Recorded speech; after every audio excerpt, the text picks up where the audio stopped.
¿Qué tal, gente? Y continuamos con esta serie de vlogs que hicimos allá en Ciudad de México.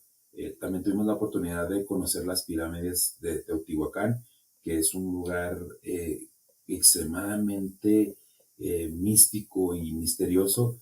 Y vamos a tratar de platicar un poquito sobre nuestra experiencia ahí en estas pirámides. Esperemos lo disfruten. Sin mayor preámbulo, aquí les dejamos nuestro blog por las pirámides de Teotihuacán.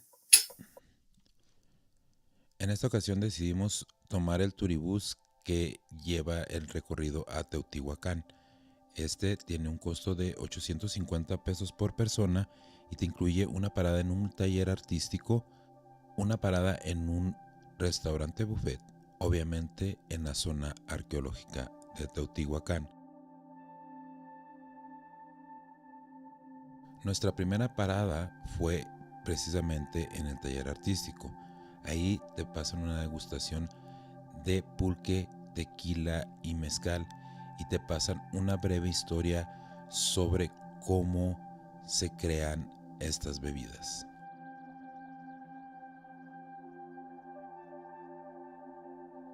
Ahí mismo te muestran cómo se le daba uso a la obsidiana y también cómo estas antiguas civilizaciones utilizaban diferentes plantas y objetos para crear colores. ¿Alguien conoce esta piedra?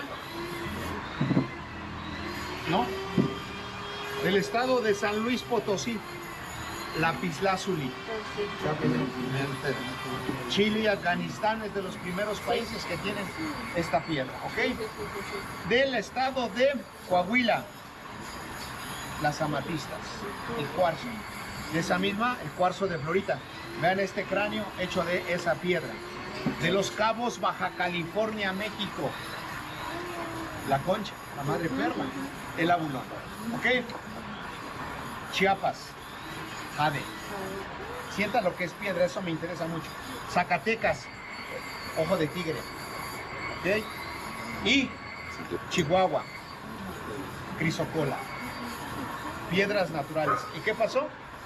En la obsidiana incrustaron todo tipo de piedras semi-preciosas, mosaico por mosaico, pieza por pieza, ¿ok? Ellos. La pregunta es cómo lo hicieron. Miren, les comparto algo. Lo que hoy queda de Teotihuacán son aproximadamente de 5 a 6 kilómetros de ruinas. Se habla de que Teotihuacán en su esplendor fue todo este valle de montañas, 25 kilómetros a la redonda. Para construir esa ciudad se habla más de 275,000 habitantes. ¿Qué terminó con esta cultura? No hay ciencia cierta. La única teoría que manejan los arqueólogos es que hubo falta de recursos naturales, años de sequía, emigraron o epidemias, o tal vez la ayuda de seres de otro planeta. El avance que tiene esta civilización es impresionante. Dentro tienen una tienda donde tienen varias artesanías, algunas hechas con obsidiana, y los precios pueden variar de entre 200, 400 hasta 3,500 y hasta 90,000 pesos.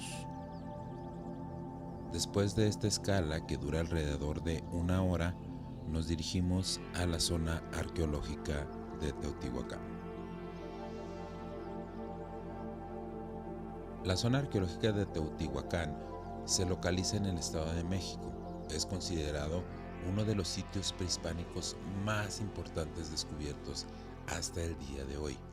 Es un testimonio material de una de las ciudades prehispánicas mejor planificadas y extensas del mundo antiguo. Vénganse para acá, amigos. ¿Ustedes de qué parte vienen? De Ciudad Juárez. De Ciudad Ciudad Juárez, Juárez. Chihuahua. Sí. Donde era Juan Gabriel, ¿no? Sí. Sí, ¿verdad? Sí. Bien, amigos, vénganse para acá. Bien, miren, en esta parte de aquí, estas son unas pequeñas habitaciones también donde vivieron los gobernantes, los sacerdotes. Se llamaban tlatoanis. Tla es hablar. Tuani es el sacerdote que transmite la palabra hasta el pueblo. Sus vestimentas que portaban se llamaban atuendos. En el rostro portaban una máscara que los identificaba que eran los gobernantes, los mandamás, y en la cabeza portaban un penacho de plumajes de aves, de quetzales y de águilas. Aquí no había quetzales, solamente águilas. Los quetzales los traen desde Guatemala o del sureste de México, de Chiapas, ¿ok? Los techos pues ya no existen, ya se han caído porque se llamaban aterrados. Ahorita vamos a ver el templo de allá, que está hecho de madera. Entonces cada una de esas maderas es un árbol, un pino. Entonces ellos es lo que ponían las techumbres y se llamaban aterrados. Dentro de ellos le incrustaban pedazos de piedra de tezontle, que es la piedra porosa, trozos de cal y barro que serviría para que fueran térmicas las habitaciones o los templos donde habitaban los gobernantes. Es símbolo del desarrollo cultural, artístico, religioso, político y social de la cultura mesoamericana, y que aún después de su abandono continúa siendo objeto de la construcción simbólica colectiva. Por sus valores históricos, culturales y educativos, no solo es el sitio arqueológico más visitado en México, sino se ha consolidado como un destino turístico internacional. Teotihuacán significa el lugar donde fueron creados los dioses y debe su nombre a los mexicas, que la llamaron así 6 siglos después de su abandono. Alcanzó los 22 kilómetros cuadrados de extensión y fue uno de los polos culturales del área conocida como Mesoamérica. Su alcance abarcó desde el norte hasta el sur del México actual, así como Guatemala y Honduras, regiones con las que mantuvo un intercambio traducido en influencias estilísticas y arquitectónicas.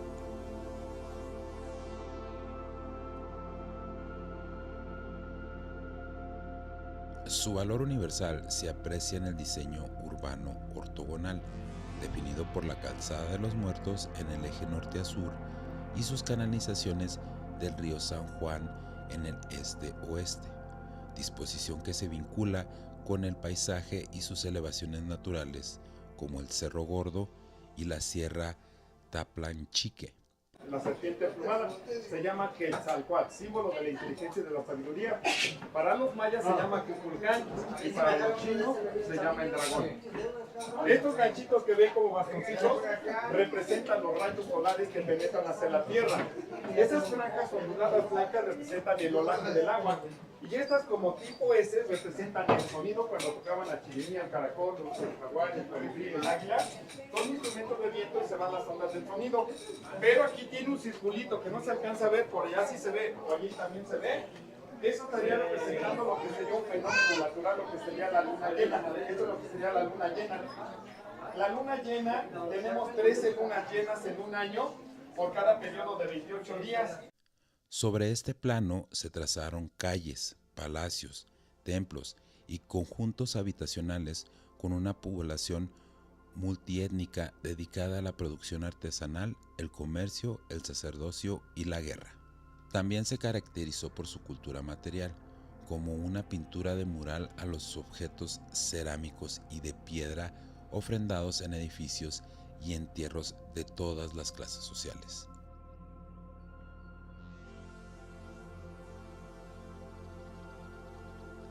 De sus numerosas construcciones, distribuidas en 3.000 hectáreas, las más importantes se hallan en la Calzada de los Muertos, entre las que destacan las pirámides del Sol y la Luna, la Ciudadela, los conjuntos Oeste y de la Ventanilla, el Gran Complejo y los palacios de Tentitla, Atetelco, Tepantitlán, Yayahuala y Zacuala.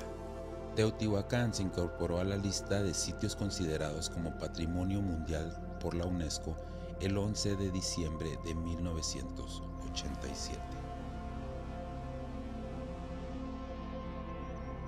Según Alejandro Saravia, director del sitio arqueológico, aunque el tema ha sido poco estudiado, se tiene conocimiento de 2 lugares que fueron esenciales para la observación astronómica en el sitio: la Pirámide del Sol y la llamada Cueva Astronómica, ubicada cerca de dicha estructura.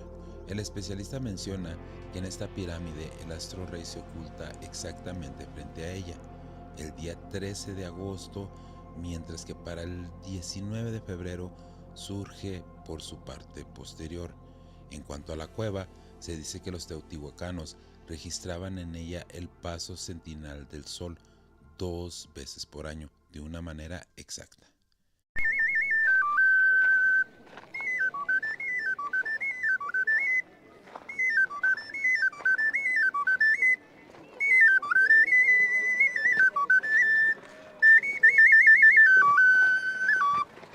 padrino, amigo.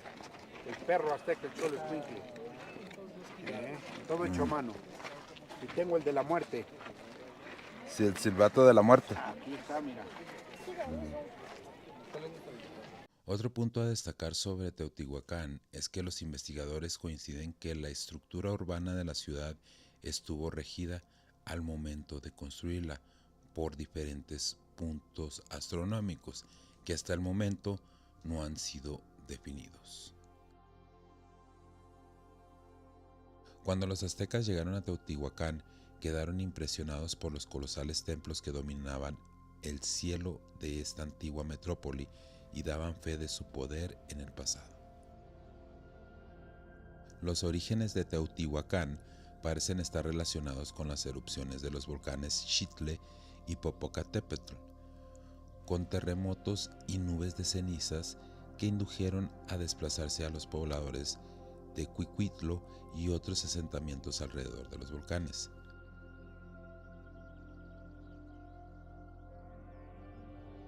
Hay pocos datos sobre los habitantes del valle antes de la construcción de las grandes pirámides.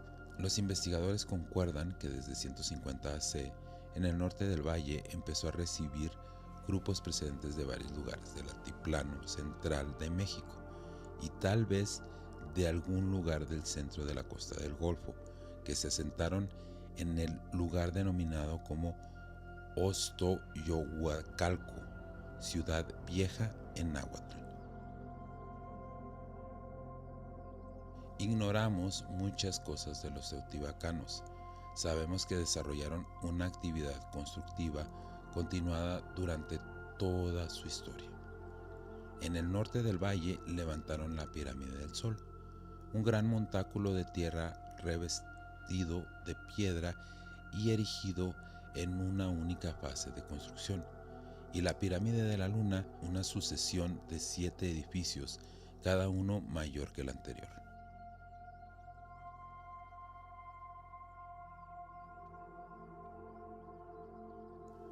A 2 kilómetros hacia el sur se encontraba el templo de Quetzalcóatl o la serpiente emplumada y el espacio abierto llamado Gran Conjunto, que quizás fue el mercado central de la ciudad. Para conectar el norte y el sur del valle se desarrolló la denominada Calzada de los Muertos, una imponente vía ceremonial con una orientación desviada de 15 grados hacia el este del norte astronómico, lo que marcó la orientación de la mayoría de los edificios de la ciudad. Como el norte del valle estaba más alto que el sur, la Calzada de los Muertos seguía una trayectoria descendiente desde la plaza de la Pirámide de la Luna. Esta pendiente se salvaba mediante un ingenioso sistema de plazas hundidas y plataformas. El desnivel fue aprovechado para construir un eficiente sistema de drenaje que canalizaba el agua de lluvia llevándola a pozos y riachuelos para abastecerse de agua. Los teotihuacanos desviaron el antiguo río San Juan e hicieron que el agua atravesara la ciudad. La influencia de Teotihuacán alcanzó la costa del Golfo, el actual estado mexicano de Oaxaca y la zona maya. Estas relaciones eran muy variadas. La influencia teotihuacana alcanzó la costa del Golfo, el actual estado mexicano de Oaxaca y la zona maya. Estas relaciones eran muy variadas. Con los gobernantes de Monte Albán, a casi 15 kilómetros en Oaxaca, se establecieron relaciones al más alto nivel, ya que la mica, un producto oaxaqueño, era muy apreciado por los teotihuacanos. En los actuales estados de Puebla y Tlaxcala, comunidades enteras producían la cerámica de estilo anaranjado delgado exclusivamente para los teotihuacanos, y los estados de Morelos y Guerrero proporcionaban la materia prima para la escultura.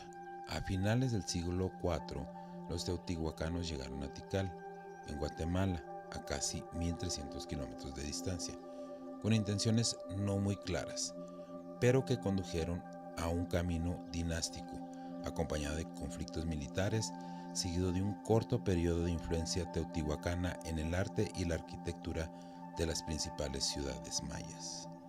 Dentro de la ciudad, el poder de estas élites se manifestó en grandes obras arquitectónicas, la riqueza de las ofrendas y la práctica del sacrificio humano. La nobleza teotihuacana aprecia como una clase política y religiosa que mediaba con los dioses.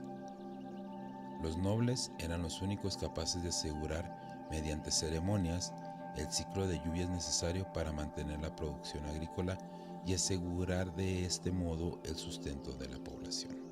Todo ello se percibe en los sacrificios del templo de la serpiente emplumada. Ahí fueron enterradas unas 200 personas, separadas por sexo y ataviadas como guerreros y damas de alta alcurnia. Se ha podido determinar que eran gentes foráneas y se los ha considerado cautivos de guerra. Por su parte, cada una de las fases constructivas de la pirámide de la luna está asociada a un tipo de ofrenda que incluye sacrificios humanos y la presencia de animales como el jaguar, la serpiente o el águila, representados en las pinturas murales como animales claves de la religión teotihuacana. Aunque nos quedan muchas cosas por averiguar de la vida cotidiana de sus habitantes, sabemos que hacia finales del siglo IV y principios del V, gran parte de ellos trabajaban en la agricultura y los talleres de cerámica, de talla de la piedra y de obsidiana, un vidrio volcánico que se convirtió en el producto más valioso que exportaba Teotihuacán. Otra parte debía de estar al servicio de las familias principales de los templos. No sabíamos si existía un ejército institucionalizado, pero cabe pensar que cada grupo familiar extenso debía de proporcionar los brazos necesarios para acometer las grandes obras estatales y asegurar su mantenimiento, y también para contribuir a la expansión del poder de Teotihuacán en el territorio aledaño. Las fiestas y actividades rituales debieron de tener lugar en las plazas hundidas del centro ceremonial, y sabemos que había pequeños altares en las calles de la metrópoli. Una gran ciudad merece un gran final, y en el caso de la ciudad de los dioses fue espectacular. A finales del siglo VI, los teotihuacanos afrontaron una grave crisis social que culminó con saqueos, incendios y abandonos del centro ceremonial, y que se extendió rápidamente a toda la ciudad, hasta el punto de que una generación después, Teotihuacán era apenas una sombra de lo que fue.